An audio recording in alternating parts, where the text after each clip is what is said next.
जय हिंद साथियों, स्वागत है आपका self study classes Vishwamit Jain YouTube channel में। साथियों, स्टार्ट हो चुका है आज का सेशन। सभी साथी आ जाएं और एक बार जल्दी से वीडियो को लाइक कर लें, ठीक है। नीचे दोस्तों कमेंट बॉक्स में लिंक दी है सेल्फ स्टडी क्लासेस ऐप की, तो आप ऐप डाउनलोड कर सकते हो, ठीक है। ये टीजीटी पीजीटी मास्टर कैडर और दोस्तों केबीएस आदि एग्जामों के लिए आप हिंदी साहित्य पढ़ना है तो आप सेल्फ स्टडी क्लासेस का ऐप डाउनलोड कर सकते हो। हिंदी साहित्य को दोस्तों बहुत ही बढ़िया बम्पर तरीके से आपको यहाँ पर पढ़ाया जाता है, ट्रिक से पढ़ाया जाता है। अभी ऑफर है आप लोगों के लिए, होली धमाका ऑफर। जो आपका 1500 वाला कोर्स है ये मात्र 1200 रुपए में मिलने वाला है दोस्तों। होली धमाका है, मात्र 5 दिनों के लिए ऑफर है आपके लिए, ठीक है।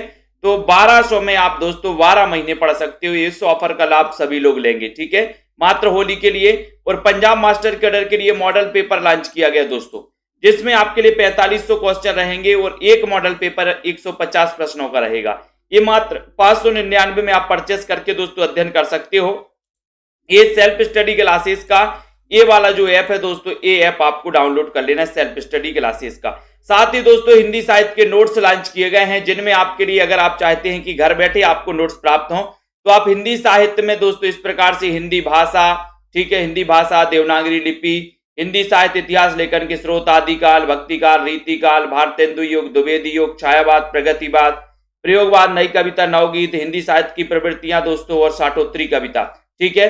और इसी का दूसरा पार्ट है जिसमें आपको हिंदी गद्य का विकास, नाटक, कहानी, उपन्यास, निबंध, आलोचना, एकांकी, जीवनी, आत्मकथा, रिपोर्टाज, यात्रा वृत्तांत, रेखा चित्र, संस्मरण, गद्य काव्य, डायरी, साक्षात्कार, हिंदी में प्रथम, हिंदी में विविध पुरस्कार आदि दोस्तों, पत्र पत्रिका और प्रमुख कथन। ये पूरा का पूरा आपको जो सेट है दोस्तों, ये 2100 रुपए में आप अपने घर बैठे मंगवा सकते हैं, ठीक है। तो आप 2100 रुपए दोस्तों, नीचे नंबर चल रहा है 9098 वाला, इस पर पे कर सकते हैं और स्क्रीनशॉट मुझे व्हाट्सएप पर दे करके आप अपना पूरा पता दे सकते हैं, ठीक है। चलिए तो स्टार्ट करते हैं आज के इस सेशन को। आज जो अपन को पढ़ना है, आज का पहला प्रश्न है कि प्रेम वाटिका किसकी काव्य कृति है। प्रश्न है आपका 1 नंबर, और प्रेम वाटिका के बारे में आपको बताना है कि ये किसकी काव्य कृति मानी जाती है। बहुत ही बढ़िया क्वेश्चन है दोस्तों, बताएं। रसखान की है, नागरीदास की है, आलम की है या फिर भारतेंदु हरिश्चंद्र की मानी जाती है। सभी लोग बताएंगे और एक बार जल्दी से लाइक भी कर देना अपने मित्रों का। प्रेम वाटिका तो कई बार पूछा गया आपसे, अब आपको बताना कि प्रेम वाटिका के रचनाकार आखिर हैं कौन। जल्दी से बताओ 4 विकल्प में। और आपने बिल्कुल सही बताया कि सर ये जो रचना है प्रेम वाटिका, मैंने कई बार आपको बताया कि सर प्रेम वाटिका का रस खाना है, रस खाना है प्रेम वाटिका का, तो रस खान, ये नंबर आपका बिल्कुल सही हो जाएगा, रस खान, ठीक है। अनघ नाटक किस कवि ने लिखा है। 2 नंबर का क्वेश्चन है, अनघ नाटक बताना है ये नाटक किस कवि ने लिखा है दोस्तों। बहुत ही अच्छा क्वेश्चन है, जल्दी से बताना है। और एक गीति नाट्य है, ये तो आपको पता ही है कि सर जो अनघ है ये गीति नाट्य है, गीति नाट्य की श्रेणी में आता है। अब ये नाटक लिखा किसने है, इतना अच्छा क्वेश्चन आपसे पूछा गया। भारतेंदु जी ने लिखा क्या, मैथिली शरण गुप्त ने, पंत ने या फिर रामकुमार वर्मा ने। प्रश्न क्रमांक 2 नंबर का क्वेश्चन है, बहुत ही बढ़िया क्वेश्चन है। विपिन पांडे जी, डीसीपी क्लासेस जी, जल्दी से बताइए अमृत जी। और यूपी वाले तैयारी में लग जाएं दोस्तों, ठीक है। योगी जी की घोषणा हो चुकी है कि हर योग्य युवा को जॉब दी जाएगी और जल्द ही दोस्तों बहुत सारी भर्ती आने वाली है, ठीक है। तो अनघ नाटक किस कवि ने लिखा है, प्रश्न क्रमांक 2 नंबर का क्वेश्चन है। और आपका उत्तर है कि सर ये मैथिली शरण गुप्त जी ने लिखा है और ये अनघ एक प्रकार दोस्तों गीति नाट्य होता है, ठीक है। तब आपका उत्तर यहां पर बी नंबर चला जाएगा।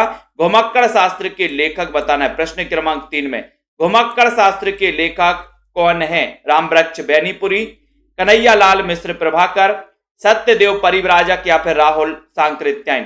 3 नंबर का क्वेश्चन, बहुत ही बढ़िया प्रश्न है। घुमक्कड़ शास्त्र के लेखक कौन माने जाते हैं, एक अच्छा क्वेश्चन आपसे पूछा गया दोस्तों। और घुमक्कड़ शास्त्र तो कई बार पूछा जाता है। घुमक्कड़ शास्त्र बताओ, इसके सही उत्तर 3 नंबर का सही उत्तर क्या हो जाएगा। यहां पर एक बार जल्दी से लाइक भी कर देना, हमारे जितने भी मित्र हैं लाइक जरूर करिएगा। घुमक्कड़ शास्त्र के लेखक कौन, एक सरल सा क्वेश्चन आपसे पूछा गया और आपने बता दिया कि सर घुमक्कड़ शास्त्र, यानी कि डी नंबर लगा दो, राहुल सांकृत्यायन। डी नंबर आपका सही है, बहुत बढ़िया आंसर लगाया आपने। प्रेम सागर के लेखक कौन है दोस्तों, 4 नंबर का क्वेश्चन है। प्रेम सागर के लेखक कौन माने जाते हैं, इंसाल्लाह खां, सदल मिश्र, लल्लू लाल जी या फिर बालकृष्ण भट्ट। कौन माने जाते हैं? प्रेम सागर के लेखक। अच्छा क्वेश्चन यहां पर पूछा गया, प्रेम सागर का लेखक पूछा गया आपसे, और आप लोगों ने बिल्कुल सही आंसर बताया यहां पर कि सर प्रेम सागर ये जो रचना है, ये रचना है किसकी है? लल्लू लाल जी की है, यानी सी नंबर आपका सी है। ठीक है, सी नंबर सही है। नीलू जी, आत्मनिरीक्षण के लेखक कौन है? 5 नंबर का क्वेश्चन बताइए प्रीति पुरोहित जी। और जिन भी साथियों को नोट्स मंगवाना है दोस्तों, नीचे नंबर चल रहा है, आप संपर्क कर सकते हैं। हिंदी साहित्य का कंप्लीट नोट्स, जिसमें आपका आदिकाल से लेकर के दोस्तों अन्य गद्य की अन्य विधाएं, पत्र पत्रिकाएं, सारी चीज यहां पर रहेंगी काव्य शास्त्र को छोड़कर। ठीक है, तो आत्मनिरीक्षण के लेखक कौन माने जाते? वियोगी हरि, गुलाब राय, हरिभाऊ उपाध्याय या फिर सेठ गोविंद दास। 5 नंबर के क्वेश्चन में आपको बताना है आत्मनिरीक्षण के लेखक कौन माने जाते हैं। तो यहां पर 5 का क्वेश्चन है और बिल्कुल सही है कि सर सेठ लोग जो होते हैं वो अपना आत्मनिरीक्षण करते हैं। सेठ लोग, सेठ गोविंद दास, सेठ लोग क्या करते हैं? आत्मनिरीक्षण करते रहते हैं, कहीं हम गलत तो नहीं कर रहे, तब तो ये सेठ बन जाते हैं। तो ये आपका डी नंबर जो है, ये डी नंबर आपका बिल्कुल सही हो जाएगा। प्रश्न क्रमांक 5 में पृथ्वी प्रदक्षिणा के लेखक कौन है? 6 नंबर का क्वेश्चन पूछा गया। मौलवी महेश प्रसाद हैं, राहुल सांकृत्यायन है, शिव प्रसाद गुप्त है या फिर सत्यदेव परिव्राजक। 6 नंबर में बताना है पूजा देवी जी। पृथ्वी प्रदक्षिणा, इसके लेखक कौन है? 6 नंबर का क्वेश्चन आपसे पूछा गया और बहुत सारे लोगों ने बता दिया कि सर इसके जो लेखक हैं पृथ्वी प्रदक्षिणा के वो हैं शिव प्रसाद गुप्त, यानी कि आपका उत्तर सी नंबर चला जाएगा सही। सी नंबर सही चला गया। इनमें से किस उपन्यास के लेखक अमृतलाल नागर नहीं है? बहुत ही बढ़िया क्वेश्चन पूछा गया, किस उपन्यास के लेखक अमृतलाल नागर नहीं माने जाते? ये क्वेश्चन है और बहुत ही बढ़िया क्वेश्चन है। सुहाग के नुपुर, मानस का हंस, भूले बिसरे चित्र या फिर दोस्तों बूंद और समुद्र, किसके लेखक नहीं है अमृतलाल नागर? ये पूछा गया 7 नंबर में। और आपको पता है कि सर ये भूले बिसरे चित्र ये अमृतलाल नागर का नहीं है, ये तो भगवती चरण वर्मा का है। ये किसका है भूले बिसरे चित्र? भगवती चरण वर्मा का। तो उत्तर कहां चला जाएगा? सी की तरफ जा रहा है, यानी सी नंबर आपका बिल्कुल करेक्ट आंसर हो जाएगा। अगले क्वेश्चन की ओर आते हैं दोस्तों। कौन सा नाटक सुरेंद्र वर्मा का, कौन सा नाटक सुरेंद्र वर्मा का नहीं है? 8 नंबर का क्वेश्चन, कौन सा नाटक सुरेंद्र वर्मा का नहीं है? एक दूनी एक, मादा कैक्टस, सेतु बंद या फिर कैदे हयात। 8 नंबर का क्वेश्चन, बहुत ही बढ़िया क्वेश्चन पूछा गया। जल्दी से एक बार लाइक करना है और अपने मित्रों तक शेयर जरूर कर दीजिए। कौन सा नाटक सुरेंद्र वर्मा का नहीं है, ये पूछा गया है और आपने बिल्कुल सही बता दिया कि सर अगर 8 नंबर का क्वेश्चन पूछोगे तो आप टिक लगा देना कि एक दूनी एक तो है, सेतु बंद भी है, कैदे हयात भी है, फिर कौन सा नहीं है? मादा कैक्टस। अब आपको बताना कि मादा कैक्टस किसका है। आज ही पढ़ा था अपन ने मादा कैक्टस। देखते हैं कौन कौन बता पा रहा है। पेड क्लास में आपने पढ़ा था मादा कैक्टस नाटक, ये किसका है? तो देखते हैं कौन बता पा रहा है इसका सही उत्तर। हरीश जी बताइए, कुमकुम यादव जी, बीनू जी, मादा कैक्टस के रचनाकार कौन है? जल्दी से बताइए। और जिन भी साथियों को हिंदी साहित्य के संपूर्ण कोर्स में वीडियो लाइव कोर्स में दोस्तों एडमिशन लेना है, लाइव कोर्स में, वीडियो कोर्स में, वो मात्र 1200 में ले सकते हैं 12 महीने के लिए। ठीक है, तो आपको पता है कि सर ये लक्ष्मी नारायण लाल का, लक्ष्मी नारायण लाल का ये नाटक है, बी नंबर। तो आपका बी बिल्कुल सही है। कौन सा उपन्यास राहुल सांकृत्यायन का नहीं है? प्रश्न क्रमांक 9 का क्वेश्चन। सह सेनापति, जय योद्धे, देवोदास या फिर व्यतीत, कौन सा उपन्यास राहुल सांकृत्यायन का नहीं है? इस प्रकार से आपका 9वां नंबर का क्वेश्चन पूछा गया और जल्दी से बताइए राहुल सांकृत्यायन का नहीं है पूछा। देखो सह सेनापति तो आपको पता है कि राहुल सांकृत्यायन का है, व्यतीत भी पता है, जय योद्धे भी आपको पता है ना, और देवोदास भी दोस्तों इन्हीं का उपन्यास है राहुल सांकृत्यायन का। लेकिन ये जो व्यतीत आपके ऑप्शन में दिया है, व्यतीत पूजा देवी जी ने बिल्कुल सही बताया कि सर व्यतीत जो उपन्यास है ये जैनेन्द्र कुमार का है, ये जैनेन्द्र का है, यानी आपका जो डी नंबर है वो बिल्कुल सही है। व्यतीत आपने सही बताया। ज्ञान दूर कुछ क्रिया भिन्न है, इच्छा क्यों पूरी हो मन की, एक दूसरे से ना मिल सके, यह विडंबना है जीवन की। ये जो पंक्तियां हैं ये किस रचनाकार की पंक्तियां हैं बताइए? ये पंक्तियां किस रचनाकार की मानी जाती हैं, ये बताइए जल्दी से। ये पूछा जाता है आपसे। ज्ञान दूर कुछ क्रिया भिन्न है, इच्छा क्यों पूरी हो मन की एक दूसरे से ना मिल सके, यह विडंबना है जीवन की। ये आपको चयन करना, ये पंक्तियां किसकी मानी जाती हैं। और दोस्तों आपने एक रचना पढ़ी है कामायनी। कामायनी ये महाकाव्य पढ़ा है जयशंकर प्रसाद का, जिसमें 15 सर्ग हैं। कितने सर्ग हैं? 15 सर्ग हैं। और ये 15 सर्गों में से एक सर्ग दोस्तों, एक सर्ग है कौन सा रहस्य। और रहस्य से ये पंक्ति ली गई जयशंकर प्रसाद की। ठीक है, तो ज्ञान दूर कुछ क्रिया भिन्न है, ये रहस्य दोस्तों सर्ग से पंक्तियां ली गई हैं। 10 नंबर का ए नंबर आपका सही है। कंठ्योष्ट ध्वनि का उदाहरण है तो कौन सा है? औ, ए, का, उत्ता। बताओ कंठोष्ट ध्वनि का उदाहरण कौन सा है? 11 नंबर का क्वेश्चन। कंठोष्ट ध्वनि का उदाहरण जो कंठ और ओष्ठ से उच्चारित होता है वो आपको बताना है। कंठोष्ठ चयन करिए जल्दी से। नीचे लिंक दी है सेल्फ स्टडी क्लासेस ऐप की, तो आप ऐप डाउनलोड कर सकते हैं। नीतू गुप्ता जी, कंठोष्ठ ध्वनि का उदाहरण कौन सा है? औ, ए, का, उत्ता। तो यहां पर आपने उत्तर बता दिया कि सर औ लगा दो, ये नंबर लगा दो, ये नंबर आपका सही है। कंठोष्ठ ध्वनि का उदाहरण है औ, ये नंबर आपका सही है। पश्चिमी हिंदी की 2 बोलियां का सही युग्म कौन सा है? पश्चिमी हिंदी की 2 बोलियों का, ऐसा भी क्वेश्चन आता है दोस्तों। पश्चिमी हिंदी की बोलियां आपने पढ़ी हैं, ठीक है, तो पश्चिमी हिंदी के बारे में बताइए जल्दी से। और एक बार जल्दी से लाइक भी कर दीजिए, अपने मित्रों को शेयर भी कर दीजिए। पश्चिमी हिंदी की 2 बोलियों का सही युग्म कौन सा है? 12 नंबर का क्वेश्चन पूछा गया है आपसे।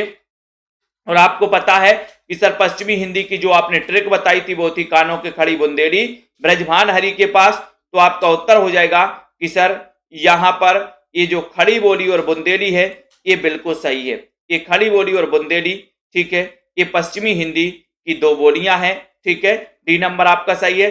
शब्द जब वाक्य में प्रयुक्त होने की योग्यता प्राप्त करता है तो उसे कहा जाता है, क्या कहा जाता है? वाक्य कहा जाता है, ध्वनि कहा जाता है, पद कहा जाता है, या फिर समास कहा जाता है। 13 नंबर का बहुत ही अच्छा क्वेश्चन पूछा गया कि शब्द जब वाक्य में प्रयुक्त होने की योग्यता प्राप्त करता है तो उसे कहा जाता है। 13 नंबर का क्वेश्चन, और 13 में आपका सही आंसर आना चाहिए। सोनू जी बताइए, रिया वर्मा जी, अजय वर्मा जी बताएं, राधिका मौर्य जी। शब्द जब एक वाक्य में प्रयुक्त होने, बहुत बढ़िया, जब शब्द जो है वाक्य में प्रयुक्त होने की योग्यता प्राप्त करता है तो उसको हम पद कहते हैं दोस्तों। पद यानी कि वाक्य में प्रयोग होने वाले जो शब्द होते हैं वो उस वाक्य के क्या कहलाते? पद कहलाते हैं। ठीक है, तो यहां पर आपका जो सी नंबर है वो तो आपका बिल्कुल सही आंसर हो जाएगा। कविता यादव जी, अर्धमागधी अपभ्रंश से विकसित बोली कौन सी है? एक अच्छा क्वेश्चन, लाइक कर दो सभी साथी। और दोस्तों सेल्फ स्टडी क्लासेस ऐप से जुड़ जाओ। जिन भी साथियों को हिंदी साहित्य के नोट्स अपने घर पर मंगवाना है वो नीचे नंबर चल रहा है, संपर्क कर सकते हैं। अर्धमागधी अपभ्रंश से विकसित बोली है बांगरू, बघेली, ब्रजभाषा या फिर भोजपुरी। अर्धमागधी अपभ्रंश से विकसित बोली है तो कौन सी है? 14 नंबर का क्वेश्चन में आपसे यहां पर पूछा गया है और आपका उत्तर है कि अर्धमागधी अपभ्रंश यानी कि अर्धमागधी से निकली कौन सी? पूर्वी हिंदी। और पूर्वी हिंदी उपभाषा से जो विकास हुआ वो किसका हुआ? बघेली का हुआ। यानी कि जो बघेली है ये बी नंबर आपका सही हो जाएगा। अब छत्तीसगढ़ी यानी कि अवधी, बघेली और छत्तीसगढ़ी आपको पता है। भाषा काव्य संग्रह ये किसकी कृति है? भाषा काव्य संग्रह ये कृति किसकी है? 15 नंबर के क्वेश्चन में आपको चयन करना है दोस्तों। भाषा काव्य संग्रह के रचनाकार कौन है? एक अच्छा क्वेश्चन आपसे पूछा गया है। तो भाषा काव्य संग्रह के रचनाकार एक क्वेश्चन पूछा जाता है दोस्तों, ठीक है, और इसके रचनाकार कौन है? मैंने कई बार आपको बढ़ाया भी है, गलत नहीं होना चाहिए 15 नंबर का क्वेश्चन।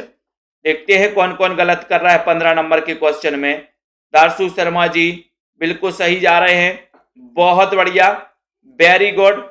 ये नंबर बताया सभी लोगों ने कि सर भाषा काव्य संग्रह जो इसके रचनाकार हैं वो रचनाकार है महेश दत्त शुक्ल। महेश दत्त शुक्ल यानी आपका जो ये नंबर है महेश दत्त शुक्ल, ये बिल्कुल सही है। ठीक है, भाषा काव्य संग्रह बल्लवाचार्य का वेदांत सूत्र पर लिखा प्रसिद्ध ग्रंथ कौन सा है? 16 नंबर, बल्लवाचार्य के बारे में आप पढ़ते हैं कि सर बल्लवाचार्य का जन्म 1478 में हुआ था। सूरदास का जन्म भी 1478 में हुआ था दोस्तों, ठीक है। तो अब बल्लवाचार्य का जो वेदांत सूत्र पर लिखा प्रसिद्ध ग्रंथ है, उस ग्रंथ का नाम आपको चयन करना है।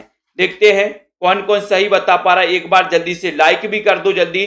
बल्लवाचार्य का वेदांत सूत्र पर लिखा गया जो ग्रंथ है वो आपको बताना है। और आपको पता है कि सर एक एक अणु में बल होता है। एक एक अणु में क्या होता है? बल होता है। बीना चौहान जी, सी नंबर अणुभाष आपका सही हो जाएगा। यहां पर अणुभाष आपका सही है। आनंद भाष्य के रचनाकार कौन है? एक क्वेश्चन और आपको बताना है। आनंद भाष्य के रचनाकार कौन है, ये भी आपको बताना है। जल्दी से बताइए, बताइए आनंद भाष्य के रचनाकार कौन है। और पानी परात को हाथ छुओ नहीं, नैनन के जल सो पग धोए, ये पंक्तियां किसकी हैं? 17 नंबर का क्वेश्चन। आनंद भाष्य भी आपको मैंने बताया कई बार, कौन है इसके रचनाकार? आनंद भाष्य के 17 नंबर के क्वेश्चन में आपको चयन करना है। और एक बार जल्दी से वीडियो को लाइक भी कर देना है। और जल्दी से बताइए किस किस ने अभी तक दोस्तों क्या किया है? ऐप को डाउनलोड कर लिया है। तो यहां पर क्वेश्चन 17 नंबर का क्वेश्चन पूछा गया है कि पानी परात को हाथ छुओ नहीं, नैनन के जल सो पग धोए, 17 नंबर के क्वेश्चन में। और आपका उत्तर है कि सर ये एक सुदामा चरित करके दोस्तों एक रचना लिखी थी। किसने? नरोत्तम दास ने। और ये पंक्तियां नरोत्तम दास की मानी जाती हैं। पानी परात को हाथ छुओ नहीं, नैनन के जल सो पग धोए, यानी कि आपका उत्तर डी बिल्कुल सही हो जाता है। तुलसीदास के गुरु कौन थे? 18 नंबर का क्वेश्चन, बहुत ही अच्छा क्वेश्चन है। तुलसीदास के गुरु पूछा गया है आपसे कमलाकांत जी, तो बताइए तुलसीदास के गुरु कौन थे? और एक अच्छा क्वेश्चन पूछा गया है। रोज रात्रि 9 बजे इस क्लास में आप लोग जुड़ सकते हैं दोस्तों और अध्ययन कर सकते हैं, ठीक है। और जिनको भी पेड कोर्स में एडमिशन लेना है वो पेड कोर्स में भी एडमिशन ले सकते हैं दोस्तों।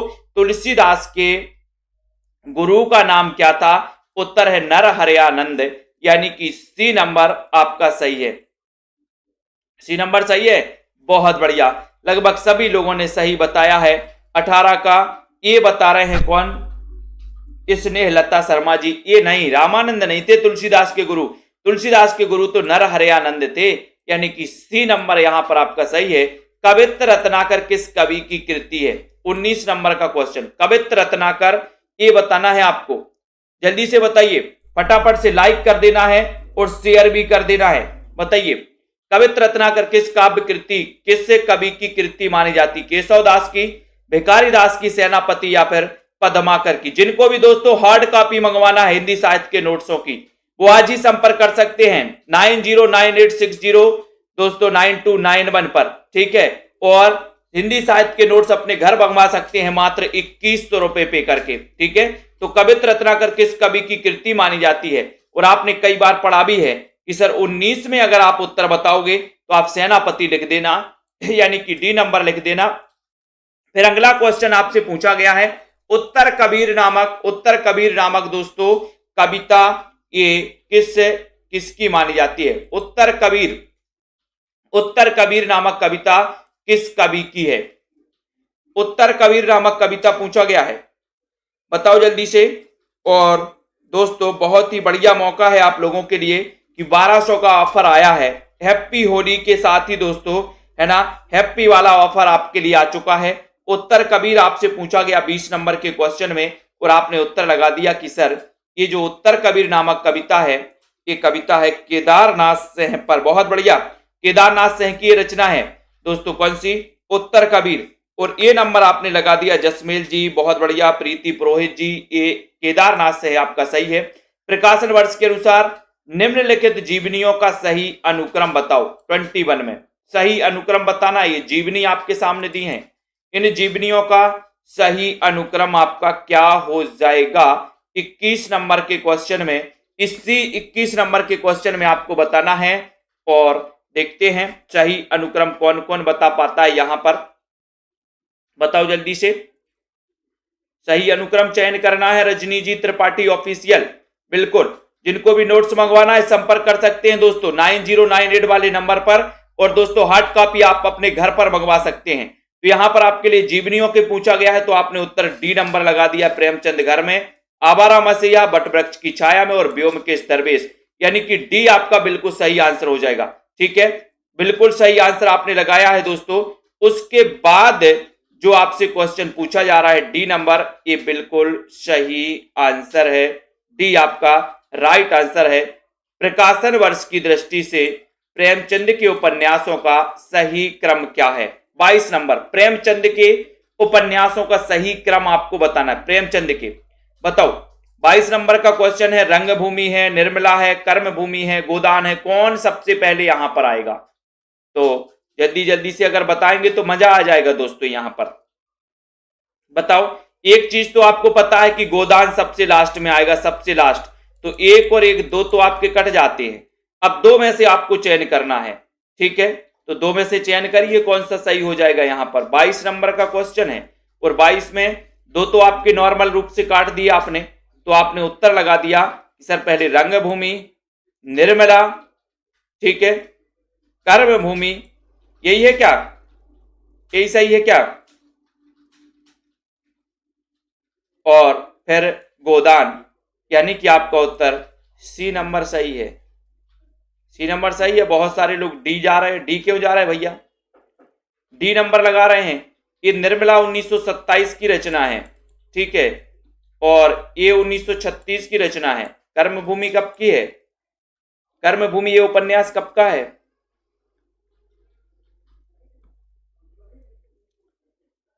कर्मभूमि 1932, ठीक है, और ये रंगभूमि कब का है? रंगभूमि 22 नंबर, और सर ये 1925 का है, तो 1925, 27, 32 और फिर गोदान 33, ठीक है। तो यहां पर आपका सी नंबर बिल्कुल सही है।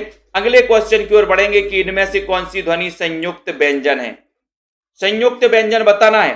डी कौन से हिसाब से हो जाएगा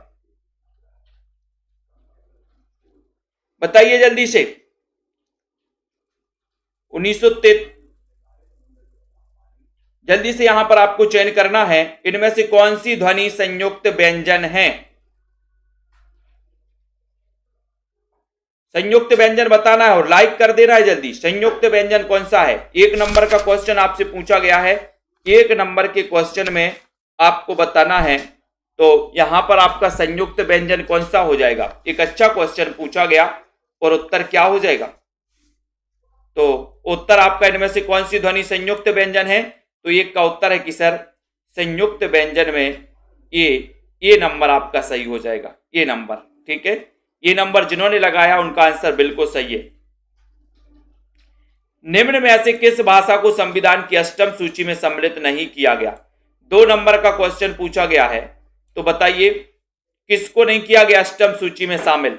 ऐसे क्वेश्चन आते हैं दोस्तों, इसलिए तो मैं बोलता हूं कि अष्टम सूची में जो 22 भाषाएं शामिल हैं वो 22 भाषाएं आपको याद होनी चाहिए मधु जी, ठीक है। तो यहां पर 2 नंबर का क्वेश्चन है, किस भाषा को संविधान की अष्टम सूची में शामिल नहीं किया गया? डोंगरी को, मणिपुरी को या मैथिली या फिर छत्तीसगढ़ी को, ठीक है।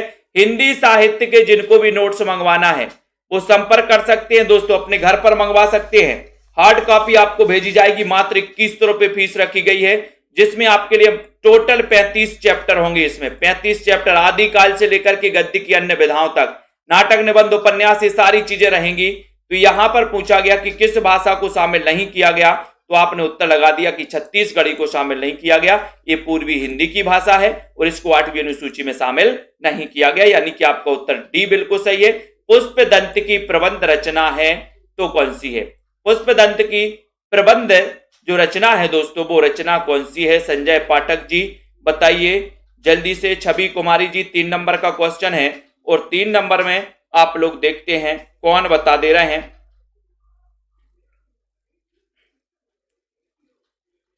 कौन सी है इनका दोस्तों? पुष्पदंत का प्रबंध काव्य कौन सा है बताइए जल्दी से,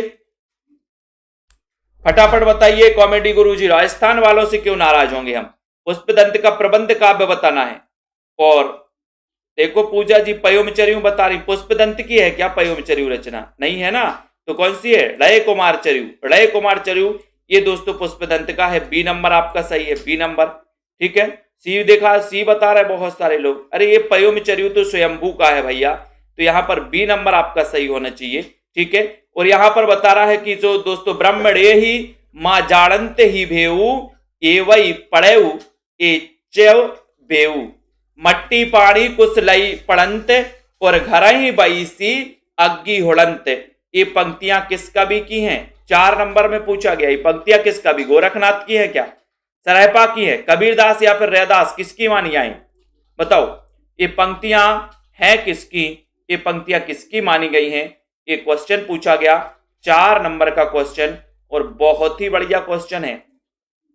जल्दी से लाइक करिए और अपने मित्रों को शेयर भी कर दीजिए। 4 नंबर के क्वेश्चन के साथ आपका उत्तर जा रहा है कि सर ये जो पंक्तियां हैं, ये पंक्तियां सरहपा, सिद्धों में प्रथम सरहपा माने जाते हैं दोस्तों।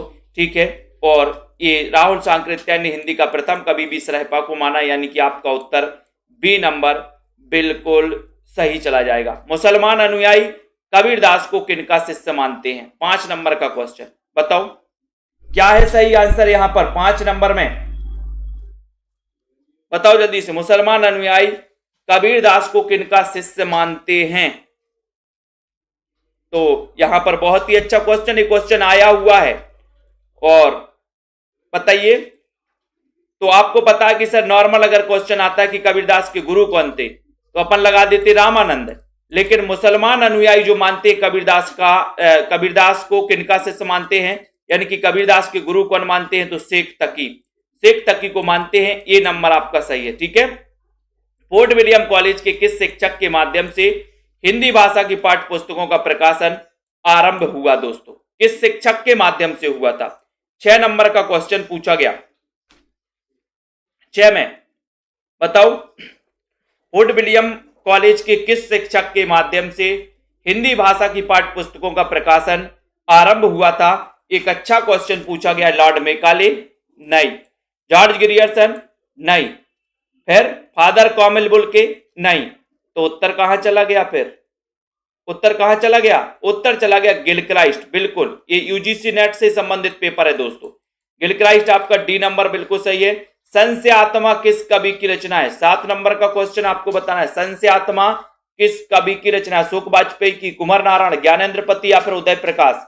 संशय आत्मा किस कवि की रचना मानी जाती है? एक अच्छा क्वेश्चन है, सभी से बनना चाहिए, और सभी से संशय आत्मा किस कवि की रचना मानी जाती है। और मैंने कई बार आपको बताया है कि सर ये जो संशय होता है ये ज्ञानेंद्र पति लोगों को संशय नहीं होता, संशय आत्मा नहीं होती, वो ज्ञानेंद्र पति।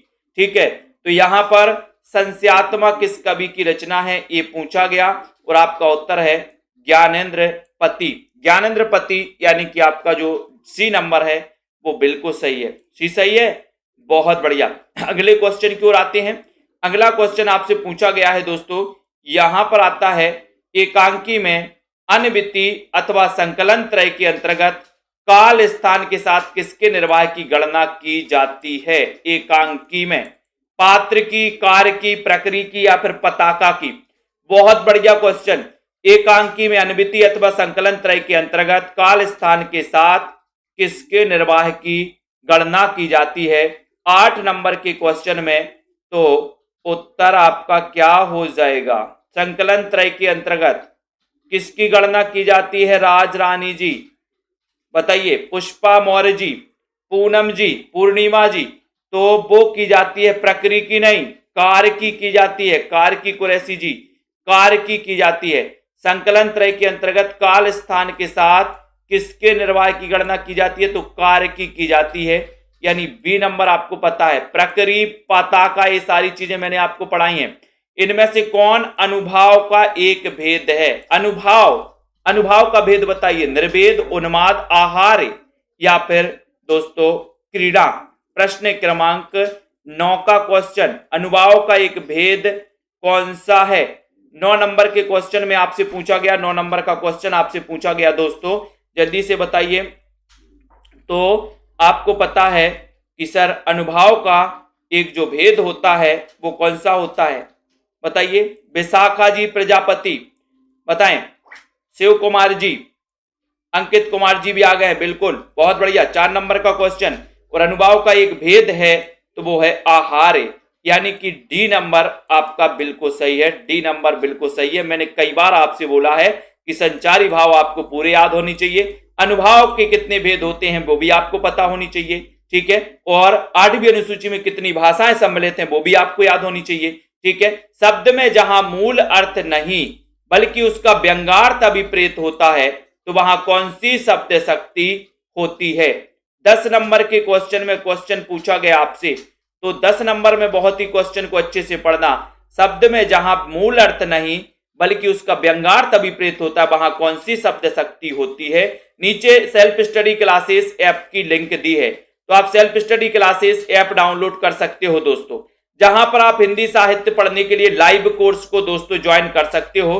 अभी होली ऑफर है तो मात्र 1200 रुपए में कर सकते हो, ठीक है, 1200 में 12 महीने का है, ठीक है। तो हिंदी साहित्य वाले बिल्कुल भी नहीं चौंके। और अगर आपको नोट्स है दोस्तों मंगवाना है तो आप 2100 रुपए में नोट्स अपने घर मंगवा सकते हैं हिंदी साहित्य के, ठीक है। तो यहां पर आपका उत्तर व्यंजना शब्द शक्ति होगा, यानी सी नंबर सही होगा।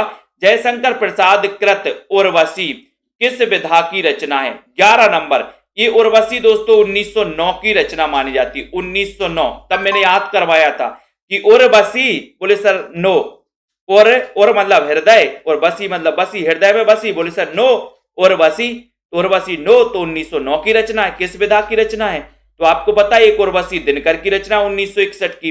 1961 की एक रचना किसकी है, दिनकर जी की है, ठीक है। लेकिन दोस्तों दिनकर जी की रचना के लिए 1972 में ज्ञानपीठ पुरस्कार मिल गया था। ये 1909 की जो उर्वशी रचना है जयशंकर प्रसाद की है, और ये दोस्तों क्या है, चंपू काव्य है, ये चंपू काव्य यानी डी नंबर, ठीक है। काव्य दोष की परिभाषा इनमें से सबसे पहले किसने दी। आपको पता है कि भरत मुनि ने काव्य दोषों की संख्या 10 मानी, भरत मुनि ने काव्य गुणों की संख्या 10 मानी, और काव्य दोष की परिभाषा इनमें से सबसे पहले किसने दी है। 12 नंबर का क्वेश्चन पूछा गया, और काव्य दोषों की जो परिभाषा दी है दोस्तों, बोले सर सबसे पहले तो काव्य दोष भामाशाह लोग निकालते हैं, भामाशाह निकालते ना काव्य दोष। अरे गरीब क्या निकालेगा काव्य दोष, है ना, दोष निकालेगा क्या, कभी गरीब नहीं निकालेगा, वो तो अपने पेट भरण में लगा रहता है। भामाशाह निकालते हैं, भामा, तो भामा ने सबसे पहले काव्य दोष की परिभाषा दोस्तों इन्होंने दी थी। बी नंबर इनमें से, दंडी बामन और आनंद वर्धन में से, तो बी नंबर सही है। पाए महाबर दैन को नायन बैठी आए, फिर जानी महाबर एड़ी मीलती जाए। इसमें कौन सा अलंकार है, अलंकार भी पूछ लिया गया आपसे। 13 नंबर का क्वेश्चन, इसमें कौन सा अलंकार है ये बताइए। पाए महाबर दैन को नायन बैठी आए, और फिर जानी जानी महावरी एड़ड़ी मीलती आए। मैंने आपको दोस्तों कई बार बताया है कि ये अलंकार पूछा गया, यहां पर संदेह है, सम भ्रांतिमान है, विशेषोक्ति या फिर समासोक्ति है।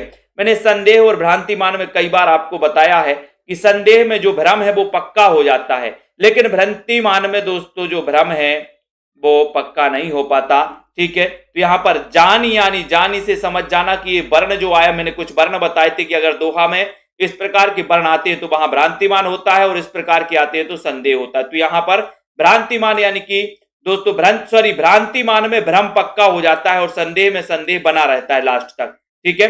ये उल्टा बोल दिया मैंने, तो ये आपको याद रख लेना, भ्रांतिमान में भ्रम पक्का हो जाता है और संदेह में संदेह अंत तक बना रहता कि ए है या ए है, नारी बीच सारी है या सारी बीच नारी है। तो संदेह में अंत तक भ्रम बना रहता है, संदेह बना रहता है, ठीक है। तो यहां पर आता है क्वेश्चन, यथार्थवाद और छायावाद निबंध के रचयिता कौन है। यथार्थवाद और छायावाद ये निबंध किसका है, जयशंकर प्रसाद का है या शांति प्रिय द्विवेदी, मुकुटधर पांडे या फिर नंद दुलारी वाजपेयी, किसका माना जाता है बताएं। पुष्पा जी जल्दी से बताइए, और बहुत ही अच्छा क्वेश्चन है, एक बार जल्दी से लाइक कर दो। यथार्थवाद और छायावाद निबंध के रचनाकार आपसे पूछा गया है, लाइक कर देना। नीचे लिंक दी है दोस्तों सेल्फ स्टडी क्लासेस ऐप की, तो ऐप को डाउनलोड कर लेना सभी साथी। यथार्थवाद और छायावाद का पूछा गया 14 नंबर का क्वेश्चन, और आपको पता है कि सर ये जो निबंध है यथार्थवाद और छायावाद, ये निबंध है जयशंकर प्रसाद का। यथार्थवाद और छायावाद निबंध के रचयिता कौन है, जयशंकर प्रसाद हैं। यानी कि आपका जो एक नंबर है, ए नंबर है, वो बिल्कुल सही है। मिला तेज से तेज किस विधा की रचना है। मिला तेज से तेज ये बताना भी है आपको कि ये जो इसकी रचनाकार हैं वो भी बताइए। बताइए जसमेल जी, कल्पना जी, क्या है यहां पर सही आंसर? नीरज सक्सेना जी 15 नंबर का क्वेश्चन, मिला तेज से तेज ये किस विधा, बताइए।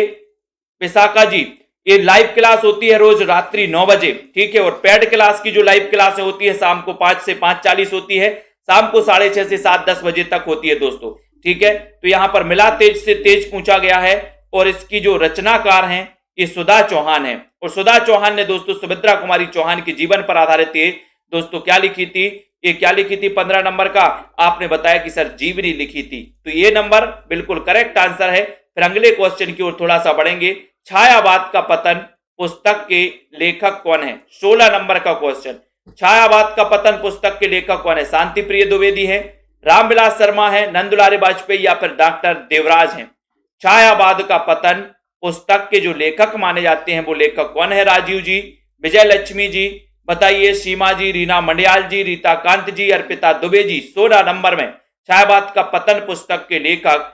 और दोस्तों बहुत ही अच्छा क्वेश्चन है और आप लोगों ने बताया, दारसू शर्मा जी बता रहे कि सर ये जो है डॉक्टर देवराज जी ने ये छायावाद का पतन नामक पुस्तक लिखी थी दोस्तों।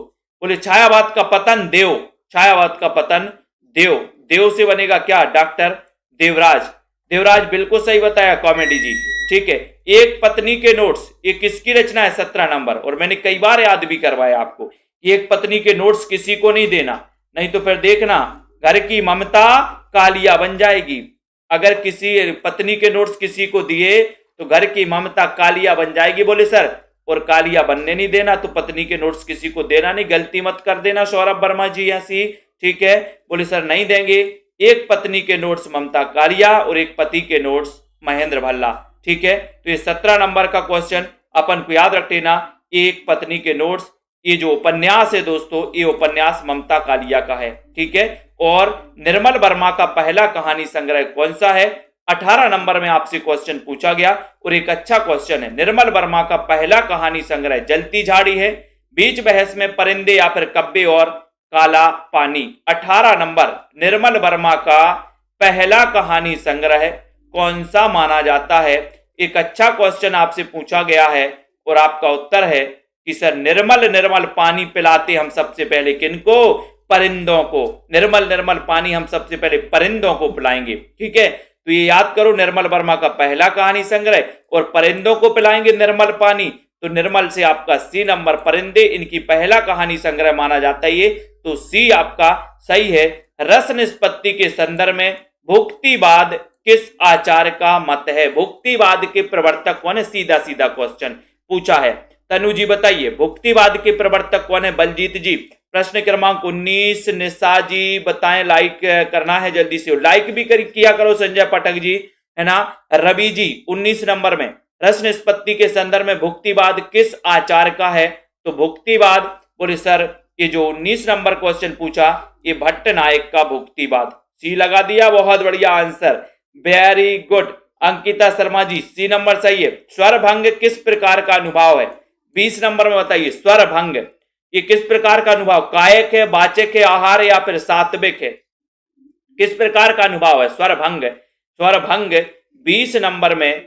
और बहुत ही बढ़िया क्वेश्चन पूछा गया यहां पर। राहुल राज जी, विश्वास जी, मलिक, राकेश जी बताएं यहां पर स्वर भंग किस प्रकार का अनुभव माना जाता है? संदीप जी। और उत्तर चला गया कि सर जो स्वर भंग है ये माना जाता है सात्विक अनुभव माना जाता है, यानी कि डी लगाया है रेखा सरोज जी ने, डी नंबर विपिन पांडे जी ने, और बिल्कुल आपका सही उत्तर हो गया डी नंबर कॉमेडी जी ने, बहुत बढ़िया। स्वरभंग सात्विक अनुभव है। जयशंकर प्रसाद के किस नाटक का एक पात्र सर्वनाग है? बहुत अच्छा क्वेश्चन, 21 नंबर का क्वेश्चन। और दोस्तों आज का अंतिम क्वेश्चन है, मैं आप लोगों को बता दूं 21 नंबर में, और उत्तर हो गया आपका कि सर ये जो है सर्वनाग ये स्कंद गुप्त नाटक का पात्र है, यानी कि आपका उत्तर बी बिल्कुल सही हो गया, बी आपका राइट आंसर हो गया, ठीक है। तो जिन भी साथियों को कोर्स में एडमिशन लेना है वो दोस्तों 1500 का कोर्स 1200 में मिल रहा है आपको, ठीक है। और जिन भी साथियों को हिंदी साहित्य के नोट्स मंगवाना है, 2 पार्ट में ये नोट्स हैं, 2100 रुपए इसकी प्राइस है। हॉट कॉपी आपको मिलेगी जिसमें फर्स्ट पार्ट में हिंदी भाषा, देवनागरी लिपि, आदिकाल, भक्तिकाल, रीतिकाल, ठीक है। शाठोत्री कविता यानी कि फर्स्ट पार्ट में 15 चैप्टर आपके होंगे, वही सेकंड पार्ट में आप देखेंगे तो 20 चैप्टर होंगे सेकंड पार्ट में, ठीक है। जिसमें आपके दोस्तों हिंदी गद्य का विकास, नाटक, कहानी, उपन्यास, निबंध, आलोचना, एकांकी, जीवनी, आत्मकथा, रिपोर्टाज, यात्रा वृत्तांत, रेखा चित्र, संस्मरण, गद्य काव्य, डायरी, साक्षात्कार, हिंदी में प्रथम, हिंदी में विविध पुरस्कार, गुरु शिष्य, है ना, और दोस्तों पत्र पत्रिकाएं, प्रमुख कथन, ये आपके दोस्तों यहाँ पर मात्र 21 रुपए में ये नोट्स जो है आप अपने घर तक मंगवा सकते हैं। तो जिन भी साथियों को मंगवाना है बिल्कुल भी देर ना करें, ठीक है। ये नोट्स दोस्तों आपको मिलने वाले हैं, ठीक है। तो बहुत बढ़िया। और रिंकी जी, कुमकुम यादव जी, जिनको भी मंगवाना है यहां पर नीचे नंबर भी चल रहा है, नंबर सभी के पास है भी 9098609291। इस पर फोन पे करके दोस्तों आप 2100 फोन पे करके आप स्क्रीनशॉट इसी नंबर पे व्हाट्सएप कर देना और पूरा पता आपको देना है, ठीक है। तब आपके पते में दोस्तों स्पीड पोस्ट के माध्यम से आपके घर तक ये पहुंचेंगे।